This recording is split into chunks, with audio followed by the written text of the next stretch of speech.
to be honest, like, we should be ashamed of ourselves for putting mountain lions to this breaking point. But I'm glad it's been a call to action. And I'm glad that certain people, or a lot of people, have responded in the way we should have a long time ago at trying to make these mountain ranges whole again and giving them the open space that they need, choosing to coexist with the ones that are sharing space with us, and investing in their future.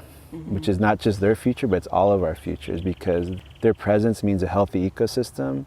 It means an optimal quality of life for the wildlife that live in all these ecosystems, and that includes us as well. Hello and welcome to Golden State Naturalist, a podcast for anyone who's ever looked around a bustling city and wondered how much wildlife was there living just out of sight. Or maybe in sight if you also happen to be watching a coyote use a crosswalk.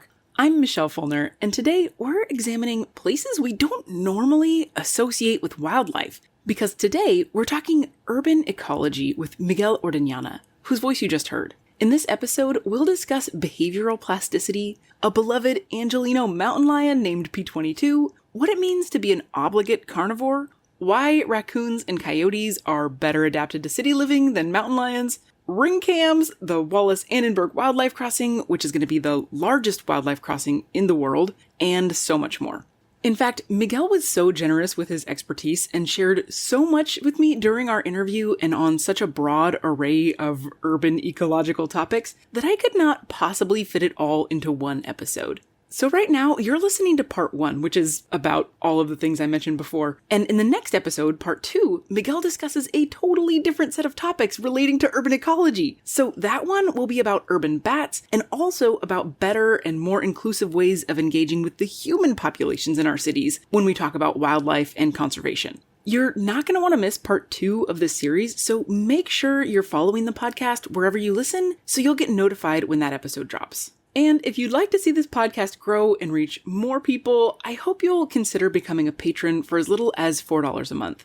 Your support allows me to go out and get interviews in the field and buy necessary audio equipment and subscriptions. And now, as season 2 winds down and I prepare for season 3, I'm hoping to start reinvesting in the show to help it continue to grow and reach a larger audience. Because I believe that everyone deserves to be connected with the natural world around them, which is exactly what this podcast is all about. Plus, if you become a patron, you'll get access to all kinds of video and audio extras from the interviews, as well as the ability to get your questions asked during interviews. This is a completely independently produced podcast, and every single patron helps a ton. So big thank you to everyone who's already supporting and making this show possible. If you'd like to become part of the Patreon community, you can find me at www.patreon.com/Michelle Fulner. That's Michelle with 2 L's, and Fulner is Fullner. There are 2 more quick, easy things you can do to help the show. One is to simply share your favorite episode with a friend, family member, local scout leader, homesteader, or anyone who comes to mind when you're trying to decide who to take hiking with you this weekend. And the other thing you can do is just to leave a rating or review on Apple Podcasts. Those are so appreciated. I treasure every single one of them.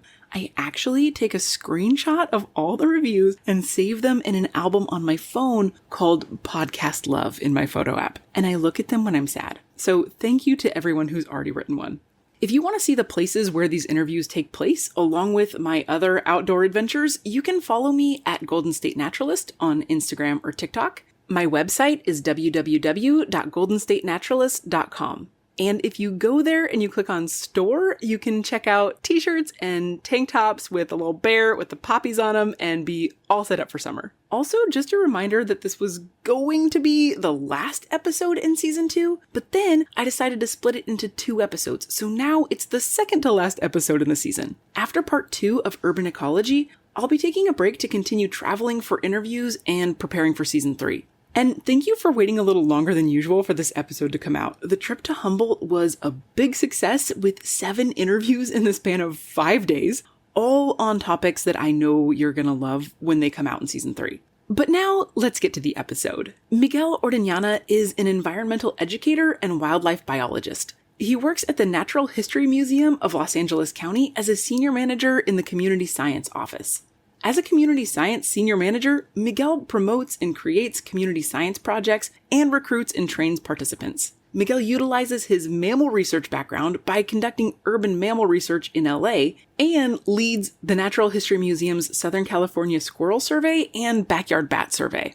Miguel serves as an advisor on a jaguar project in southwestern Nicaragua that he initiated in 2012, as well as a board member for the Friends of the Griffith Park and National Wildlife Federation. Miguel is dedicated to making science and access to nature more equitable with the goal of increasing the representation and retention of underrepresented communities within the environmental field. He holds a bachelor's degree in environmental studies from the University of Southern California and an MS in ecology from the University of California, Davis. He's also the scientist who first discovered there was a mountain lion living in the second largest city in the country. So without further ado, let's hear from Miguel Ordeñana on Golden State Naturalist.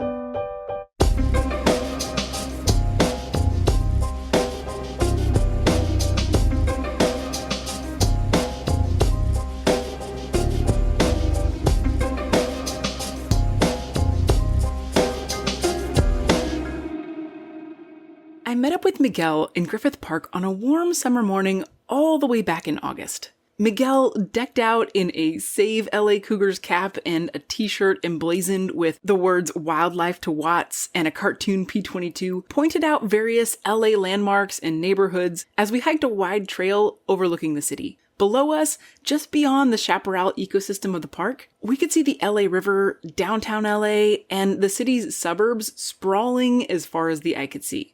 Once we'd walked far enough to get the lay of the land, we found a shady spot on the edge of a trail under some oak trees to sit down and dig into our conversation. As you listen, remember that despite Griffith Park being the largest urban wilderness municipal park in the country, we were still in LA, so you'll hear occasional sounds of the city, but thankfully none of them last for long. Let them draw you into the park above the city with me and Miguel. Sitting there when we got settled under the oaks with mics clipped onto our collars, the first thing I wanted to know was how Miguel became interested in ecology and the story of how he ended up doing his work with the Natural History Museum of LA. Yeah, thank you for coming out to Griffith Park, one of my favorite places to visit as an adult and when I was a kid. So I grew up right across the street from Griffith Park. It was just a really unique experience for me, and even within my own family, it was a pretty unique situation. A lot of my family lived in Hollywood, more urban parts of LA, and then later a lot of them moved to like Palmdale, Lancaster, the suburbs of LA, and we lived right across the street from Griffith Park, and we moved there because my mom was going to school full time at LACC and then also later at USC, and then working full time in downtown. And so she knew LA pretty well because she also grew up in LA, and she said, yeah, let's move here. When we moved to LA after my mom and my dad split, like we lived with my aunt for a little bit in Hollywood in her apartment, and then when my mom kind of got on her feet, we moved to Griffith Park neighborhood, Los Feliz. Literally the intersection of Griffith Park and Los Feliz Boulevard, if you're familiar with LA. We lived in this big peach apartment building called the Rexdale Apartments. I think I just drove past there. Yeah, almost everybody, it's hard to miss. Yeah. And so it was awesome because Griffith Park was my local park, and like a lot of people have their own pocket park in their neighborhood, and I had that. And my mom would take me out there and taught me how to play catch there. We'd have family picnics there, hike to the Griffith Observatory, and I became quickly jaded. I was like, I don't want to hike anymore, Mom. And then she'd lure me up there, we're not going to eat this El Pollo Loco dinner till we get to the top of the hill. I was like, all right, Dragged you out. And we had these really all these accidental encounters. We never went out there to identify plants or explore nature, but nature was obviously all around us. And we had an encounter with a snake once, a rattlesnake, and my mom was petrified. Oh, yeah. And very protective of me, as you can imagine. And then also coyotes would roam through our neighborhood that used Griffith Park likely as their core habitat, and they would just roam through our neighborhoods. And so I'd have those encounters making me kind of continuously curious about how these animals are surviving in the city, when my only other exposure was either going to the zoo or the Natural History Museum, or watching TV or cartoons that would usually showcase these larger megafauna, a lot of times from Africa or places like Yellowstone. Even if you'd watch a documentary or check out a zoo book at the library, a lot of those animals were pretty exotic and nothing really was being showcased from my neighborhood. So, and even if a coyote would pop up on TV, it'd be like a coyote in Canada or a coyote in Yellowstone or something like that. So anyways, the point is that it was just enough of an experience to keep me curious, and I'd have my dog bring in a baby possum, or my dogs would get sprayed by a skunk. And so to have all these regular weird interactions with wildlife that I would think as positive or sometimes negative. And the most memorable one was when my first pet, it was a cat named Whiskey, was killed by a pack of coyotes. And so it was one of those moments where, I mean, before that I was like, oh, coyotes are pretty cool. And then after that I was like, man, coyotes are something to be reckoned with, basically, like if you're a pet owner. And nobody was telling me, like a lot of people tell you now, like keep your pets indoors, keep your dogs on a leash, all those types of things.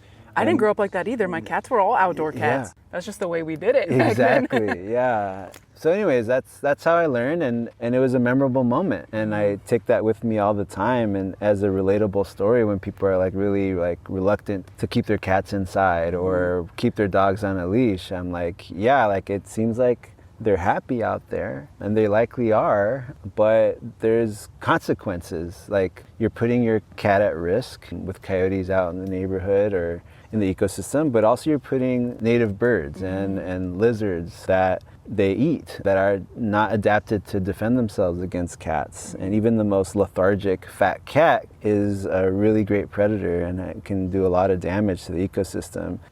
I have to take a second here to talk more about cats. So I've had cats and loved them my entire life. And currently I have a 16-and-a-half-year-old old lady cat who has been literally the singular consistent part of my living situation for almost 2 decades. So when I was 20 years old, my wonderfully spontaneous friend Ashley and I decided to move to Seattle, kind of just for fun, but also so she could be closer to her Canadian boyfriend. Hi, Chris. Anyway, we both got jobs and worked and went to school up there, but we didn't know anyone besides each other. And she would often go visit her boyfriend in Canada on the weekends. At the time, I was in a long-distance relationship that was a bad fit for me, so I was deeply lonely and writing a lot of sad poetry and asking big questions about things like gender identity and faith and heartbreak. And I didn't really talk about my problems with anyone because I liked to seem like I was doing okay, which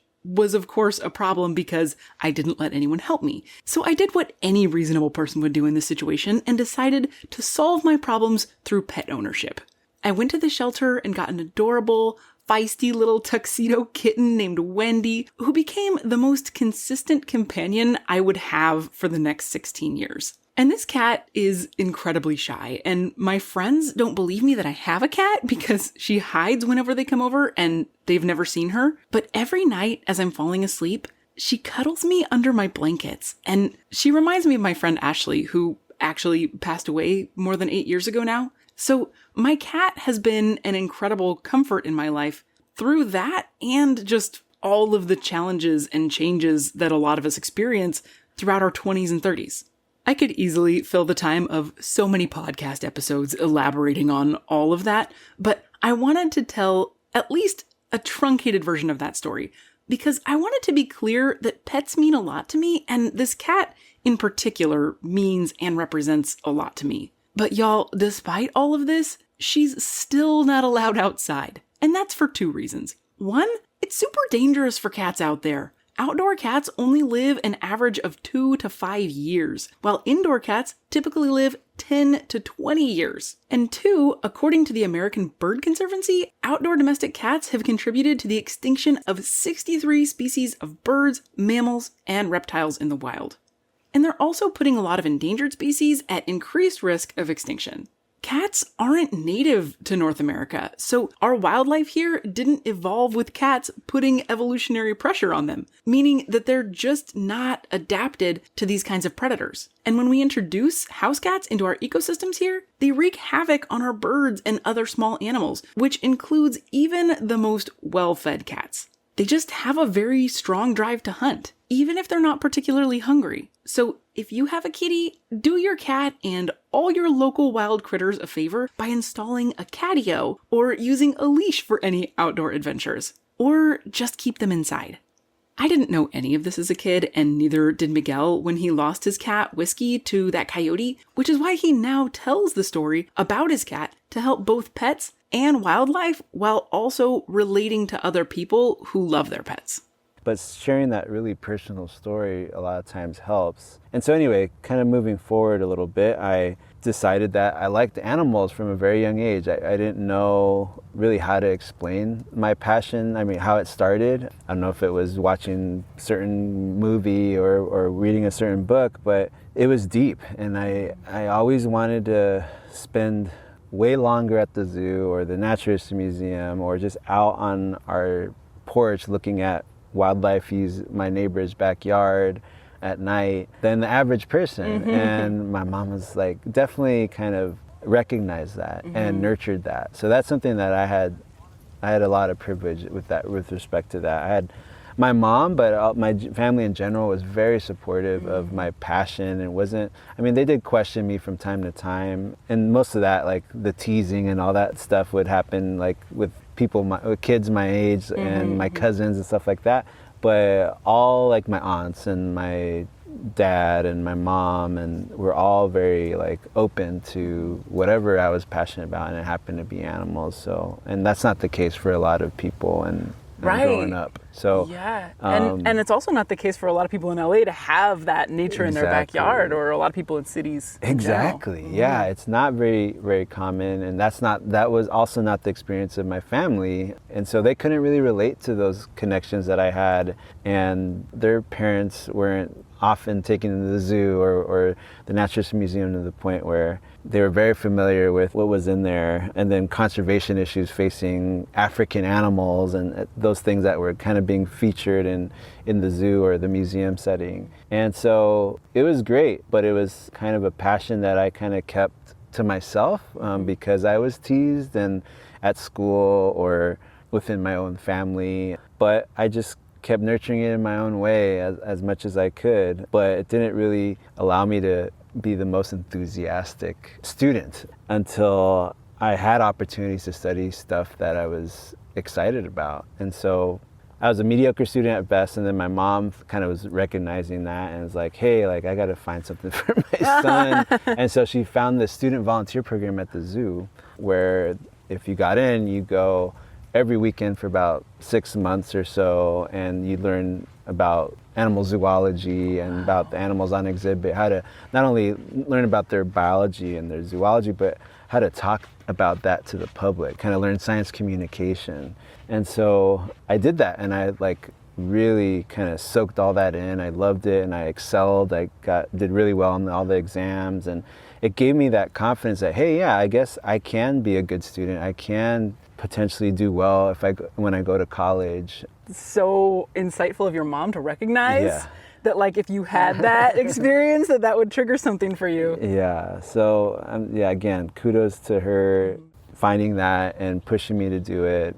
And also to the zoo for giving me that opportunity. I was not competitive amongst all the other applicants, and they even told me that. They're like, hey, your grades aren't like close to all the other applicants, but we're going to let you in anyway because we can see that you're really passionate about this. And they made the right decision. And so it left a big impact for me that really kind of carried over into college, and I really did well in college and studied biology and then switched over to environmental studies to have an interdisciplinary focus, because growing up in LA and having all these random interactions made me want to not just study biology, but also more so human interactions with wildlife. And so that was kind of something I was always looking for. And so environmental studies was one of those majors that really kind of allowed me to explore that from a social standpoint, from a wildlife conservation standpoint. And so that led to another random opportunity that I actually found myself when I was at USC for my undergrad. I saw a poster on the wall to study abroad in Africa. And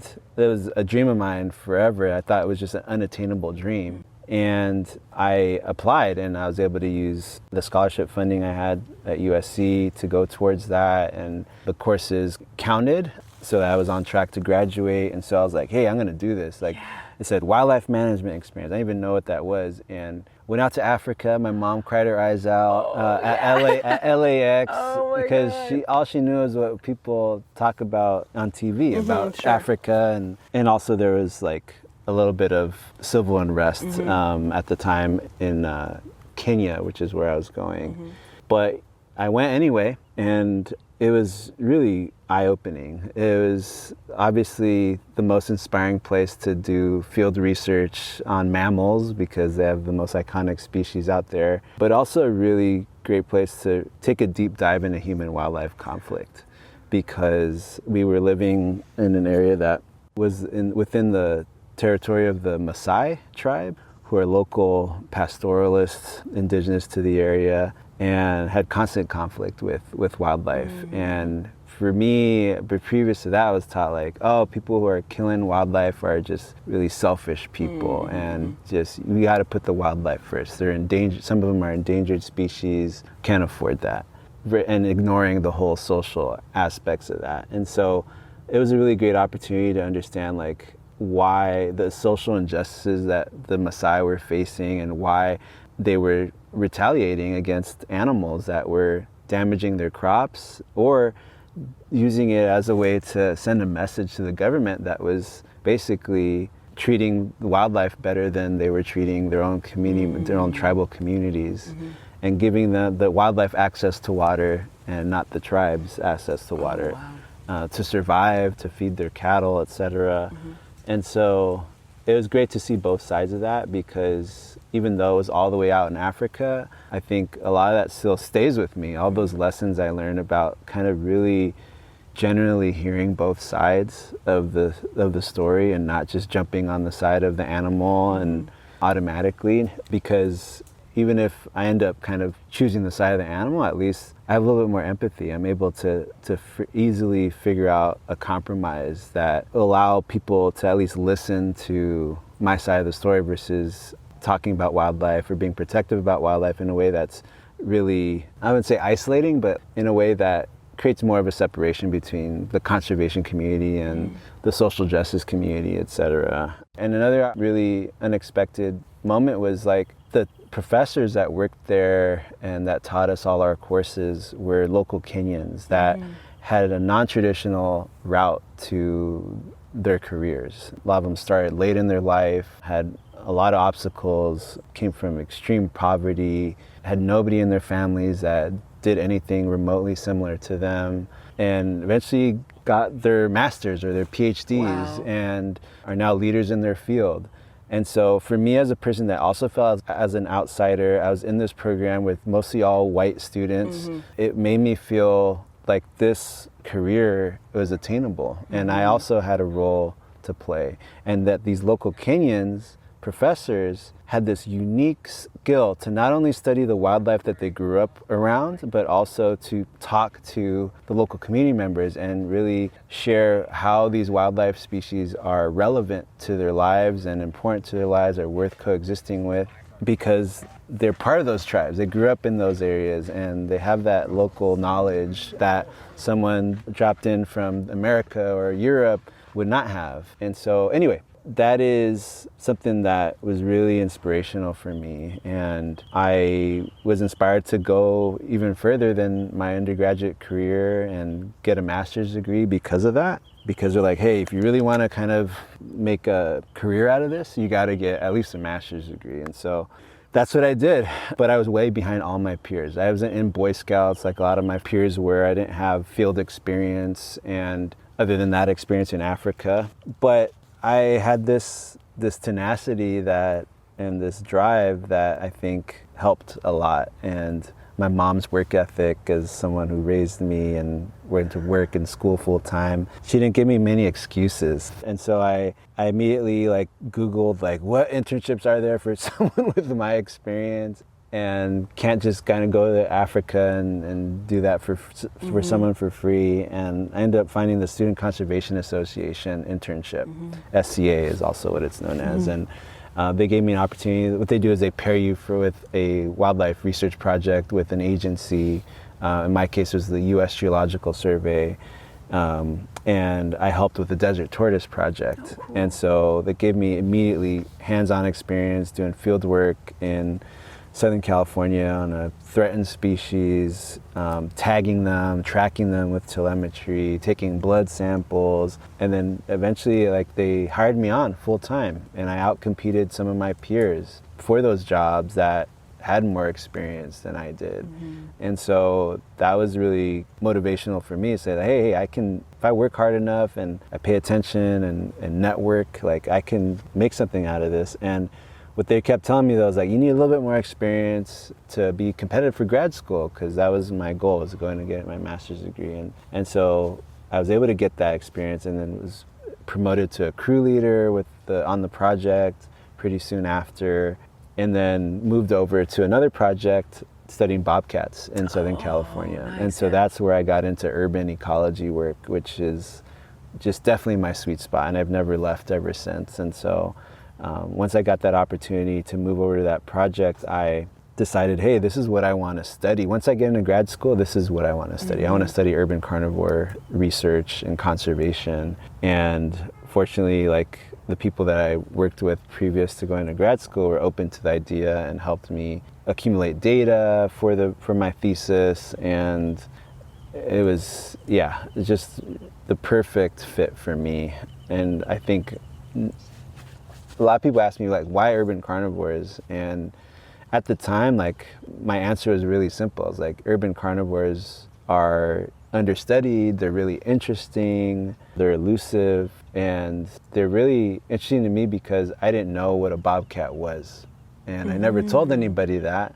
But when I first was told about this opportunity to study bobcats, I didn't know what that was. I knew what a lynx was, so I was like, it's probably like something like a lynx. And then I just was immersed in the project, and I learned in the process of doing camera trap research. I learned about that technology for the first time, and that started so far back that it was actual film cameras that we were using, which is pretty That's like mind-blowing to me still. And so it was really cool to see that technology grow like firsthand, because I've been using camera traps since 2005, literally off and on.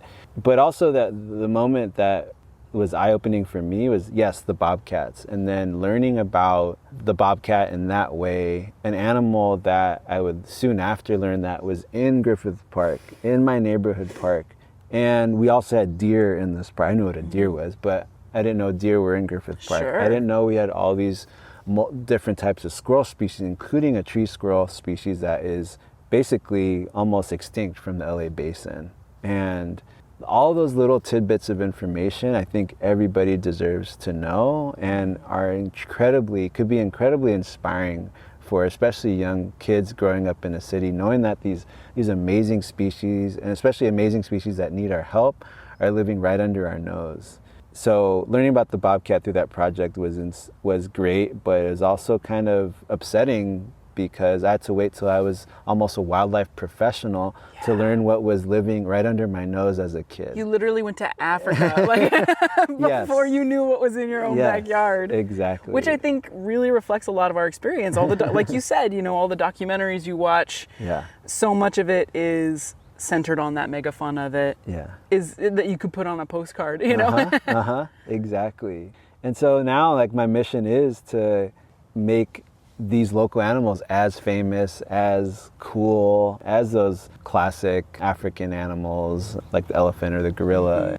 After getting his master's degree in ecology, Miguel worked on a few different projects studying various wildlife species like ground squirrels, goshawks, and spotted owls, not that far from where I live in Northern California. But he really wanted to get back to his home city, which finally happened when he had the opportunity to study the impacts of wind farms on bats with the U.S. Forest Service. And soon, he was living back in his home neighborhood of Los Feliz right next to Griffith Park. From there, Miguel worked together with fellow biologists to start the Griffith Park connectivity study, which was able to get some cameras on loan from the USGS and start fundraising with Friends of Griffith Park. And Griffith Park is about 8 square miles and surrounded on all sides by urbanization, by freeways on 3 of the sides. On the south side, bordered by Los Feliz Boulevard and a sea of urbanization to the south. And so basically an island. And so a lot of local wildlife biologists, even urban ecologists, really kind of wrote it off. Wow. Because they thought, oh, it's an island, so it might be helpful for some species, but for wide-ranging species like the ones you study, Miguel, it's really, you're not going to really find much, and it's not really going to be a great resource for any wide-ranging animal. And so I was like, hey, I wasn't satisfied by that. And so we came together to kind of see what the connectivity situation was in Griffith Park and if Griffith Park really was an island or not. And so we put cameras up on freeway overpasses that went over the 101, freeway underpasses or equestrian tunnels that went under the 5 and the 134 freeways, and just monitored them to see if wide-ranging animals like deer, coyotes, bobcats that we knew existed in the park were able to successfully get in and out of the park to reach the resources that they needed, like mates and new territories to disperse to. And all of those cameras put up by Miguel and his team saw some incredible signs of connectivity, including the first images of the cat that would later become the world's most famous mountain lion. Hear that story and so much more from Miguel after a quick break.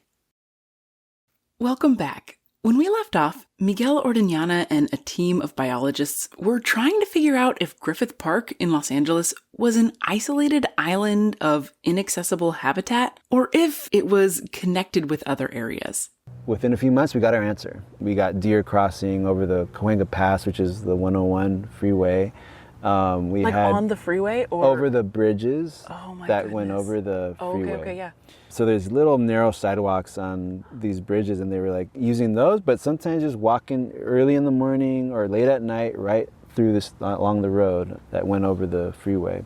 And then the equestrian tunnels, we saw bobcats and coyotes and occasionally deer. So yeah, we got our answer, and it was really exciting to share that and maybe use that as inspiration to expand mammal research in Griffith Park and even smaller open spaces that are being discounted and disregarded. So then in February 2012, we got the ultimate proof of connectivity. We had a mountain lion show up on one of our cameras, and I was the one in charge of kind of deciding on the placement of the cameras, checking the cameras, basically helping with the design of the study, and then kind of having a back and forth with my colleagues. And we decided that we wanted to monitor the crossings, but also locations just beyond the crossings that are on the edges of the park, just to see if these wide-ranging animals are at least approaching the edges of the Griffith Park, and what species are brave enough to do that. And so on one of those cameras that was right above the Ford Theater, which is on the western boundary of the park, right against the 101, on a ridge line, we got a mountain lion butt. So I was like looking at the footage as I did every time I would come back from the field. I was really impatient about it. I was like, I gotta see it now.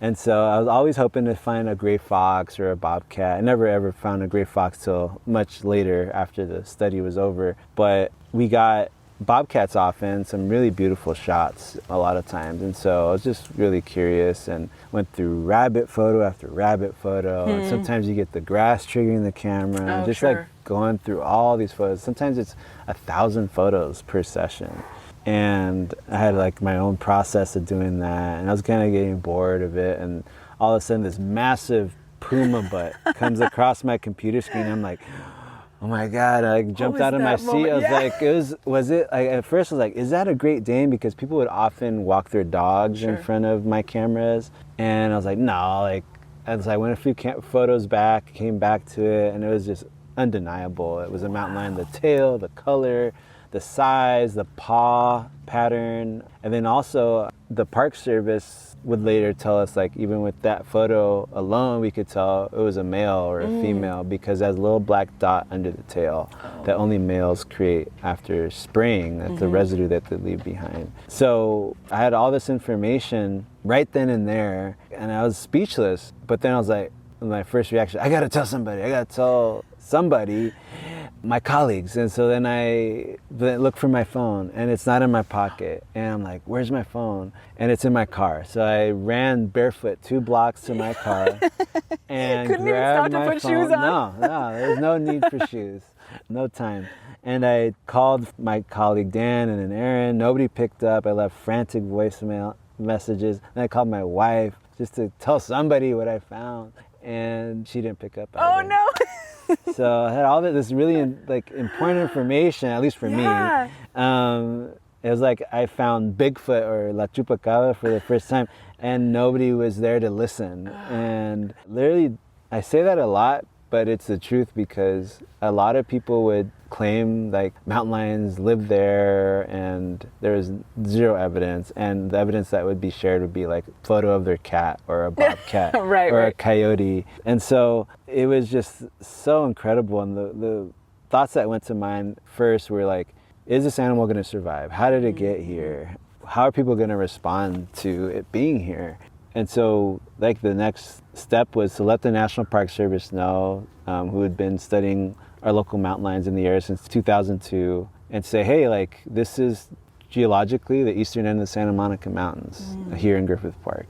And there's a mountain lion here now. So there's a lot of reason for y'all to come out here. And they did not hesitate. They came right out here. They trapped in local Department of Water and Power property within the park, near the reservoir, Hollywood Reservoir.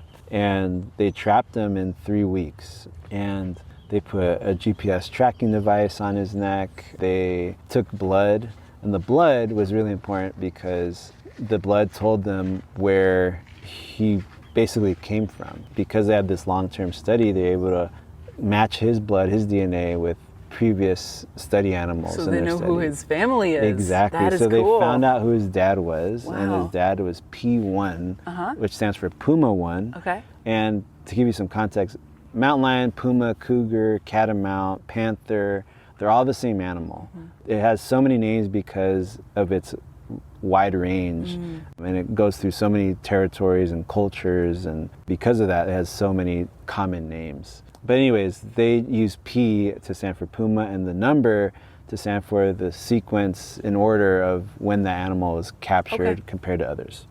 And so P1 was the first one to be studied. He was one of the largest males ever studied, and his life basically summarizes all the unfortunate things that are going on with this population. So his dad, P1, would kill his own mates, he would kill his own offspring, he would mate with his own offspring, he would kill other males, and he would use the entire Santa Monica Mountains recreation area west of the 405, which is about 200 square miles of space. And typically that's totally normal. Most male mountain lions use about 200 square miles of space to have the resources that they need, have the space that they need.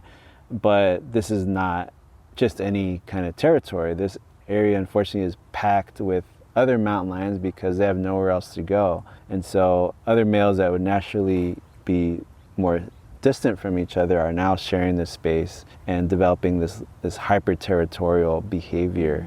And that is definitely was the behavior of this individual, P22's dad. P22 was the name given to the Griffith Park mountain lion that I discovered because he was a 22nd puma found and studied, and they're now at over 100 to date, to give you a sense of how many mountain lions. But is P22 the only one in LA? Like in the middle, in the middle of the city of LA, he is. There was one in the Verdugo Mountains that they were studying, which is Glendale, just right on the edge of the next range over here. You can actually see it. And that one was studied for a while, a male out there. I think his name, it's P41, I believe his name was. And So, but other than those two individuals, those are they're kind of unique individuals. P22 is still alive today. When I spoke with Miguel in August, P22 was still alive, still living in Griffith Park. In fact, just the day before this interview, the LA Times published an article about the mountain lion being seen on some doorbell cameras in the Hollywood Hills, close to Griffith Park. And whenever I think about this interview, I like to imagine that P22 was watching, that he saw Miguel and I walk into the park that day before ducking away out of sight, keeping his distance from humans as he always had. I know it's unlikely, it's a big park and he was probably napping when Miguel and I spoke, but I still like to hold on to that idea because, as you may have heard, P22 passed away back in December, just a few months after I spoke with Miguel. I'll come back to that in a few minutes. First, I want you to hear the story of P22's life. He was born in that range because of what his genetics kind of connect him to. So he was born west of the 405 freeway, where his dad lived his entire life, at least when he was studied. And so that means that P22 had this difficult decision to make, which was to fight his dad or whatever resident male was in the area for that territory or leave. And he chose to leave. And that's a really dangerous decision as well, because at least two other mountain lions tried to make that journey east and were killed immediately on the 405. And a lot more were killed in other crossings of the 101. So for him to successfully not only cross the 405 freeway and then go through Beverly Hills, Bel Air, Studio City, all these fancy neighborhoods, then cross another 10-lane freeway. I don't even like walking through Beverly Hills. Right. Yeah, it's scary. Then you cross, and you have to cross Mulholland Boulevard, which is really dangerous, windy road that you can't basically skip over. And then crossing the 10-lane freeway, the 101, to get into Griffith Park was just a journey that no other mountain lion had ever made, and was so unfathomable for local scientists that they thought it was almost an impossibility for a mountain lion to reach Griffith Park ever. And so that's kind of what everybody's mindset was, because we were just following what was generally accepted as the truth based on what we knew about mountain lions and their sensitivity to freeways, etc. And so to find him there, to see the journey that he made, and then now to learn that not only did he make it, that he was able to survive there, and he was able to coexist with thousands of people in this park every single day. We have houseless populations that live here. We have night hikers. We have people of all ages and hiking abilities, and using every inch of this park. And I have footage to prove how he's able to kind of deal with that. And I have him just hang out in front of one of my cameras, and then less than 30 seconds later, there's a hiker right in front of that same camera. And so he's obviously has opportunities to interact with people, but he's choosing not to. Yeah. And it shows that it is possible. If you give him the opportunity to avoid us, to have a little bit of refuge from us, we can coexist in a park that is a tiny, tiny fraction of the size of what a normal mountain lion needs as far as territory. 200 square miles versus 8 square miles here in Griffith Park. A fraction. Yeah, That's and a fraction. of that 8 square miles, a lot of it's already taken up by residential property, 2 18-hole golf courses. We also have pony rides, train rides, picnic areas, theater, the Greek theater, an observatory, a zoo. So yeah, even within the 8 square miles, a lot of that is disturbed or developed. And so there's only so much wilderness that he's able to use and hide in, but he's still doing it. And probably up to last year, probably only a handful of people have seen him in the past 10 years. And then for whatever reason, last year he decided to go through Silver Lake neighborhoods to the south, which is really urban, a couple times, and a lot of people saw him. Yeah. We're still not sure why he did that, but we're glad he went back. Have you ever seen him in person? When he was captured to put the collar on him, I was able to see him during that process. That's cool that you got to go for that. It was just amazing. Yeah, it's one of those moments where you're seeing this animal in your local park that you grew up going to, an animal that you'd never expect to see, especially as a kid, but even as a professional that has a really deep knowledge of urban carnivore ecology, and an animal that was thought to be out of place. But then you see it in this grass, especially at the time it was really brown, dry grass. and he blended in perfectly. And it shows you that this animal belongs here, and we deserve to let him live here if he wants to. Mm-hmm. Mountain lions have been here since the Ice Age. And I work at the Naturalist Museum, who also runs the La Brea tar pits, and we have records of mountain lions in our tar pits that go back over 30,000 years. Wow. And being found living alongside those other big cats, like the saber-toothed cat, like the scimitar cat and the American lion, etc. If you haven't listened to the La Brea Tar Pits episode of Golden State Naturalist yet, check that one out next. The person I interviewed was Sean Campbell, and he actually discovered one of the very few mountain lions ever found in the tar pits. So mountain lions have a very long history in this region.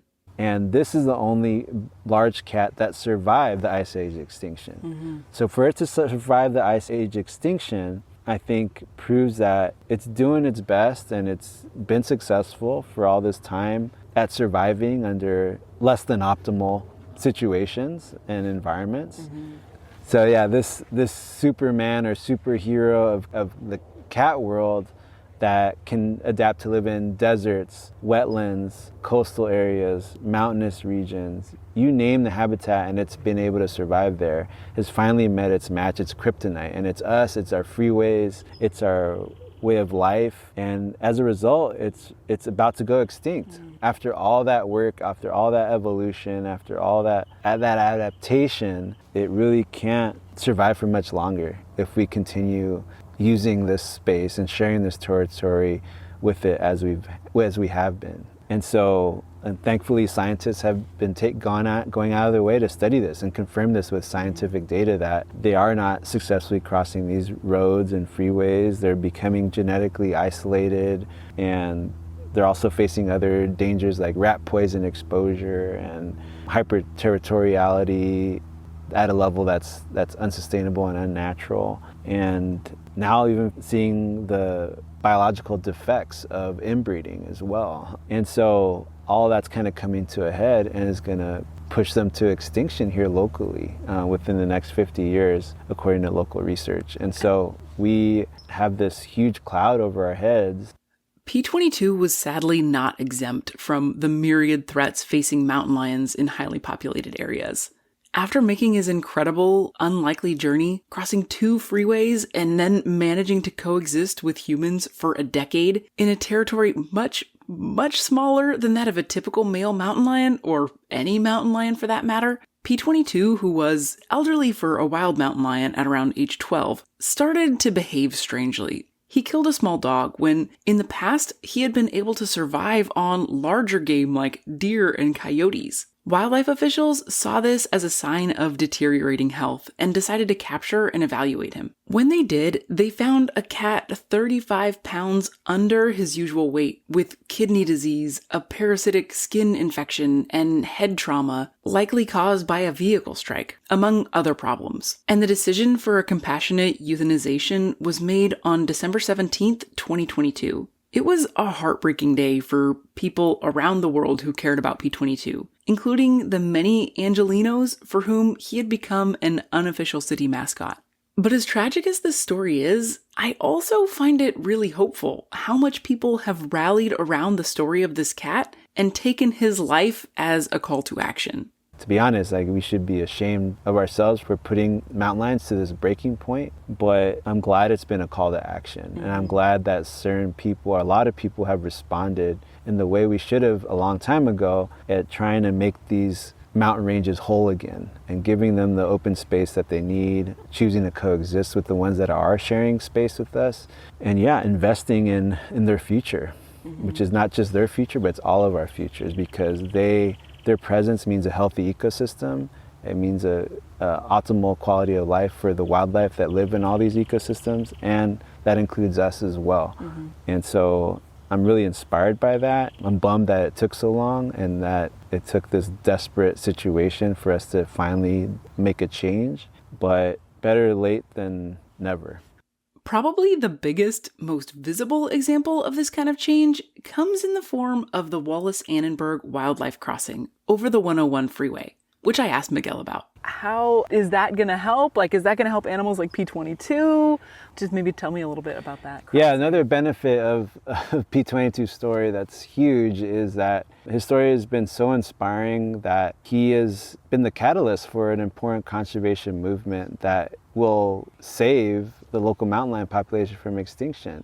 Since 2002, the National Park Service has been gathering evidence that has been very clear and pointing towards a certain location where wildlife have continuously tried to cross from both sides of the 101 freeway, from the north side and from the south side, because they have been GPS collaring a lot of animals, mountain lions, bobcats, coyotes. And so figuring out what that choke point is was the first step, but then getting the word out and making people understand the relevance and importance of it was the second step that didn't get a lot of, momentum, I guess you would say. And so even though this idea was clear, the solution was clear, getting people behind it from diverse communities, from even a fundraising standpoint, was just not going well, or is not super successful. And so I think the fundraising to that point was just to kind of continue to support that research, but not necessarily actually invest in the solution the way it needed to be invested in. And so then came along P22's story. And his story really summarizes all the struggles that a local mountain lion population has gone through. He has gone through a lot of misadventures even after he made that incredible journey crossing 2 freeways. So his story already started off with the connectivity issues that our mountain lions faced by doing the journey that he did and sharing that with the public. Then him coexisting with the public, thousands of people every day, and doing his best to survive, but still not staying out of danger because we couldn't stay out of his way by putting rat poison out in the ecosystem and him nearly dying from that, or surrounding him under a house when he was taking a rest during the day and trying to stay out of sight, surrounding him with media helicopters and vans and wildlife officials. And fortunately he survived and escaped that situation safely. But they're all lessons that we need to do better. And knowing that he's attached to this population to the west that is imperiled and almost going extinct. And so them kind of associating his story with theirs has really inspired people to want to figure out a solution so that another mountain lion doesn't have to go through what P22 did or worse.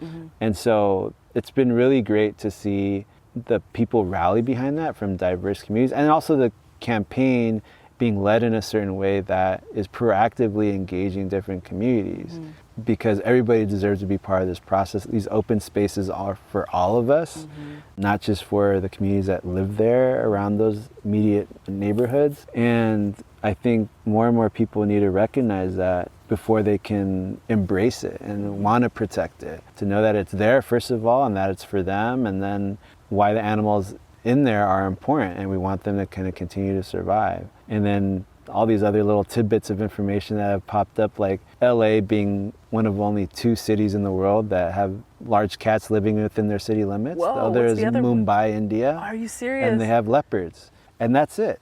Wow. And so I think the fact that we have this rare, unique situation and this long, deep history with mountain lions here in Los Angeles is a sense of pride for people, that people are starting to develop and is being nurtured. I think that has now led to finally a successful campaign to build a bridge, which will be the biggest wildlife crossing in the world and will save a lot of mountain lions and this population from extinction, as well as other species that require connectivity throughout the landscape. And so I think it's just been a really inspiring process where artists, authors, the media have all really done a great job at making this story, P22 story, and the stories of all the other mountain lions more and more accessible, and having this wildlife celebrity here in Los Angeles that everybody is rallying behind is really helping a lot of species and the future of our local wildlife. And it just broke ground in April 2022 and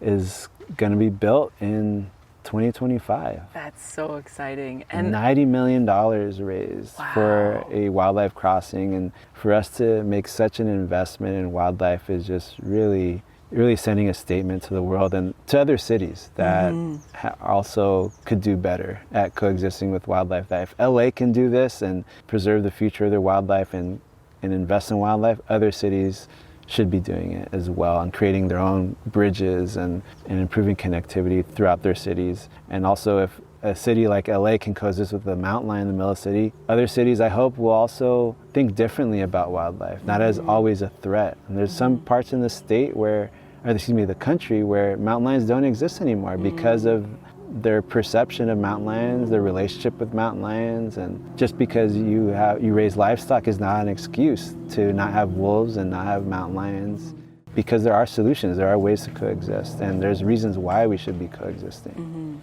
I find it really encouraging that when people found out about P22, they got excited. It seems like that was the overwhelming response. Like, did you have any backlash of people being like, oh no, we can't have this cat here?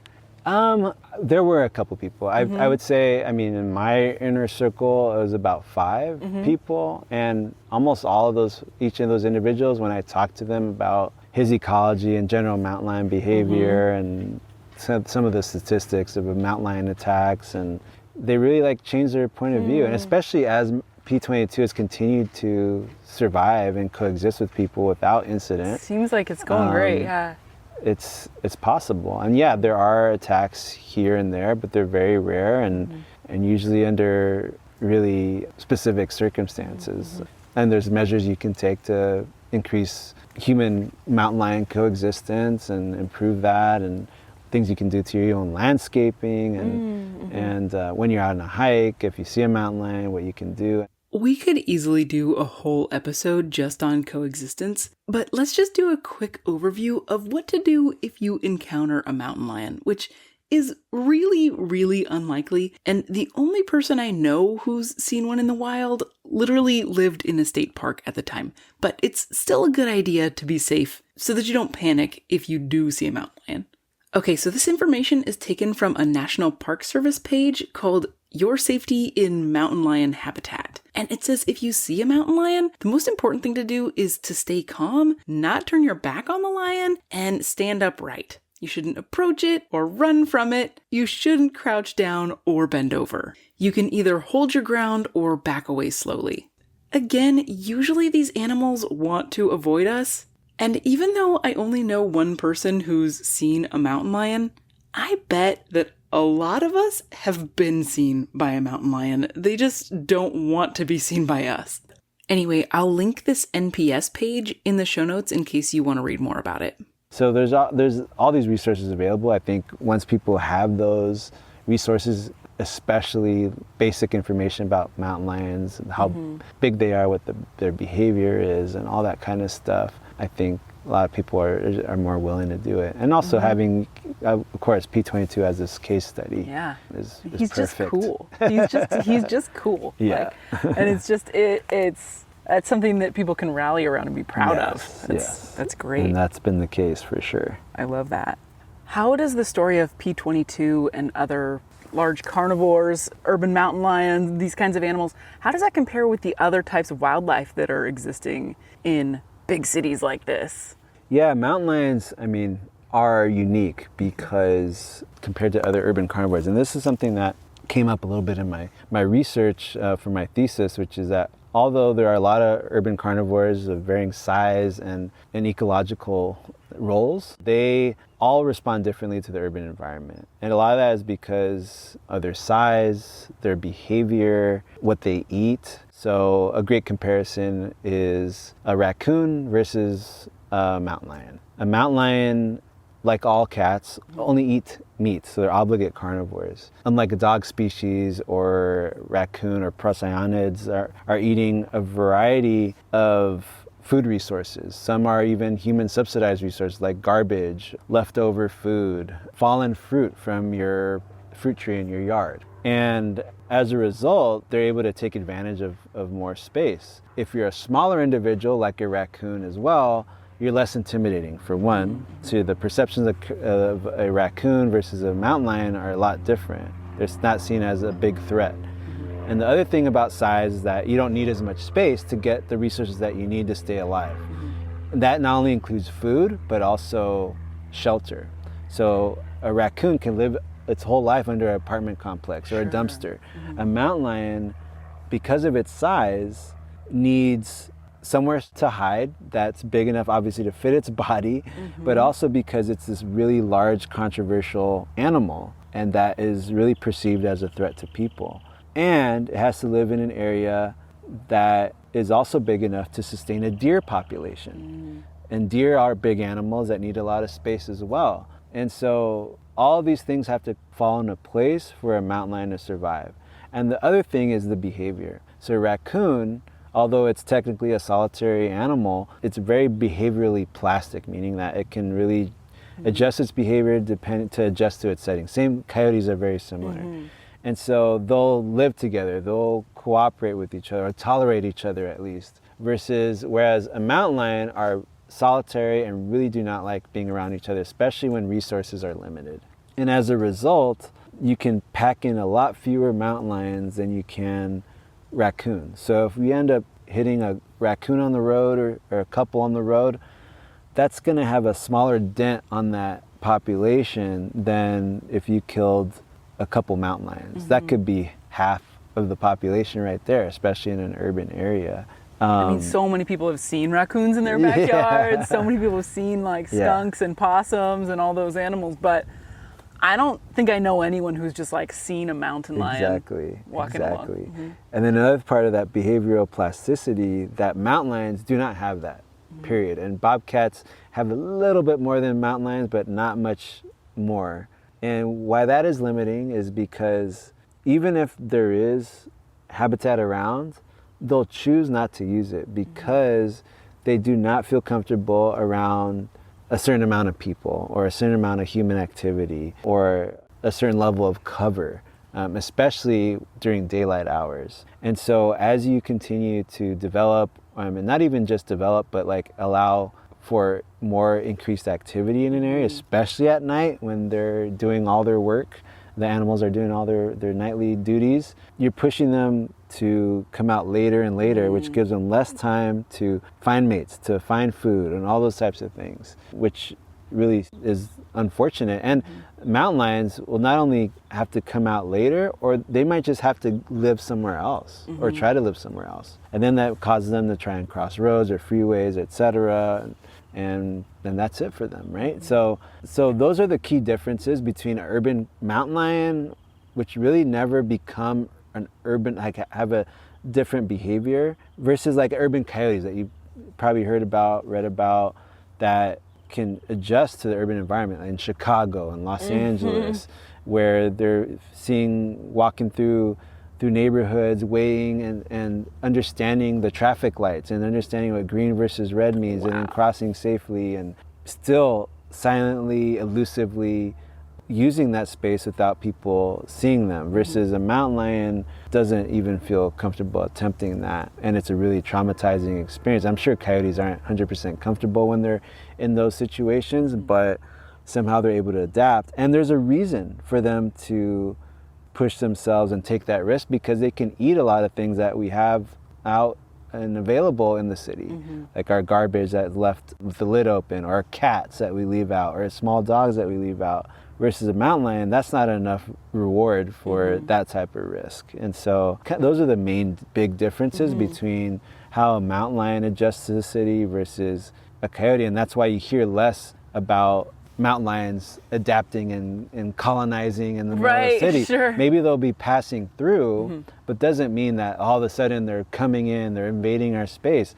And I think another thing about it is that is kind of getting blown up out of proportion, is that mountain lions have been doing this for a long time. But recently we've had advancements of technology and the accessibility of doorbell cameras, like Ring doorbell cameras and Nest cameras, and even camera traps that like the ones I shared today are cheaper and easier to use, and people are putting out in the yards. And so more and more people are seeing them now and posting them on social media and creating this story that mountain lions or coyotes or any of these animals are now invading our space, or now more common in urban areas when they've been here for a long time. We just haven't noticed it because we didn't have that doorbell camera before. They're not going to do it when you're standing there. Yeah, they're going to go when they don't think you're there, which is when the camera is going to pick them up. Exactly. That makes sense. So I think that's another thing that we need to consider.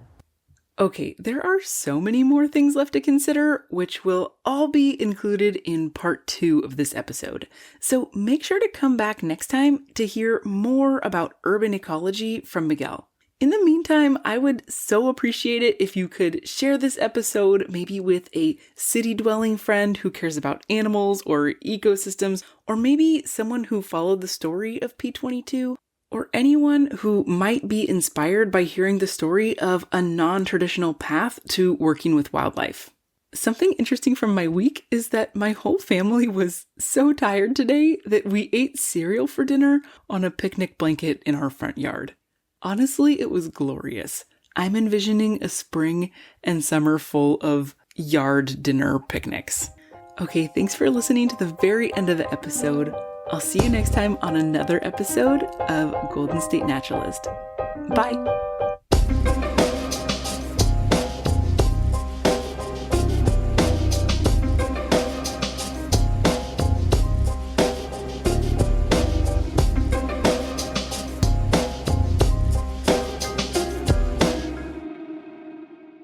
The song is called I Dunno by Grapes, and you can find a link to that song and the Creative Commons license in the show notes.